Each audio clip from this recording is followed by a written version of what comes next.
So, Hillary Clinton campaign. You knew that she was going to drop. Now, something you all need to understand is that when you become a president, right?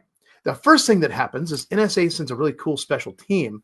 They go to your houses, your homes, everywhere you got, your cars, any vehicle, anything you use, right? And they scan it. They scan it for bugs, cameras, you name it, and they can find it all.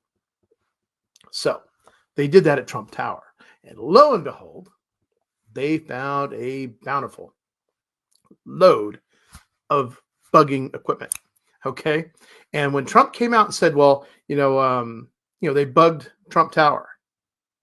Do you really think he was lying?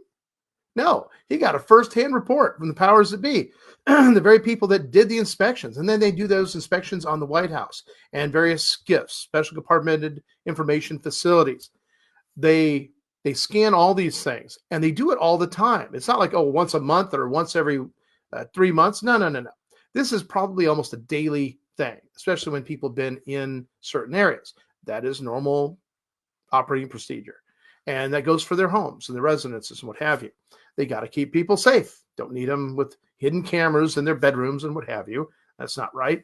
But it doesn't stop you from doing this. Now, the question is who was doing it? Well, it turns out this whole thing was funded by the Hillary Clinton campaign. Oh, I know. And apparently, Mr. Durham has come out with more indictments.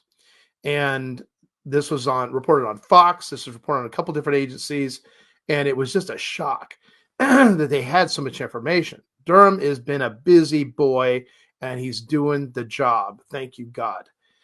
So basically, lawyers for the Clinton campaign paid a technology company to infiltrate servers belonging to Trump Tower and later the White House. Okay.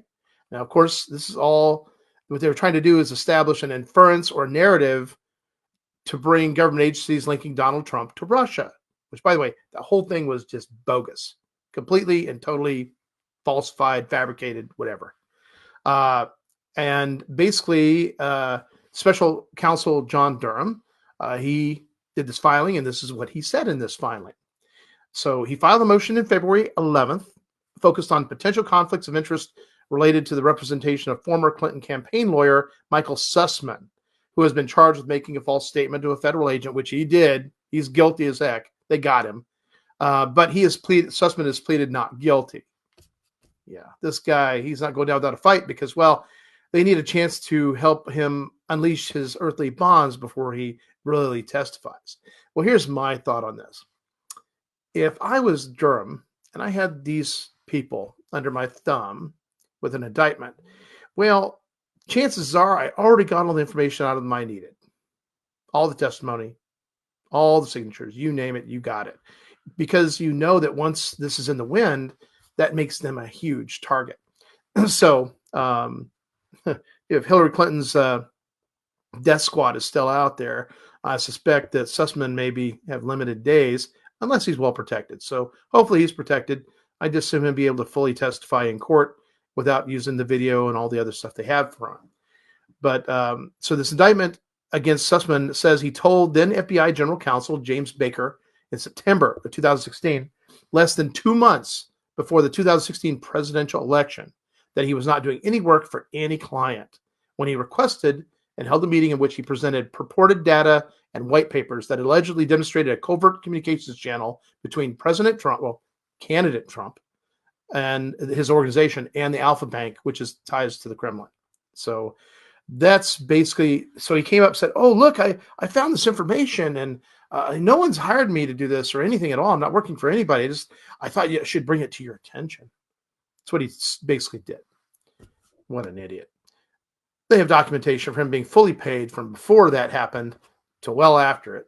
And this whole arrangement had been apparently put in motion in July of 2016, meaning that the Hillary Clinton campaign and her lawyers masterminded the most intricate and coordinated conspiracy against Trump when he was both a candidate and later president of the United States, while simultaneously perpetrating the bogus Steele dossier hoax. Now, so think about this. Those lawyers, Clinton's lawyers, worked to infiltrate Trump Tower and the White House after he was president. They were spying on him after he's president. Now, how do you,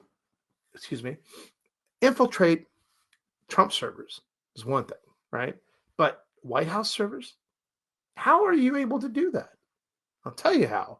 They have inside help, a lot of inside help. You just don't go plug in to the White House servers and access all President Trump's everything. No, it doesn't work that way. So how many people do you think we have? We're going to have to take a bet on, a pool. How many people will be charged for this treason? By the way, it is treason. Okay.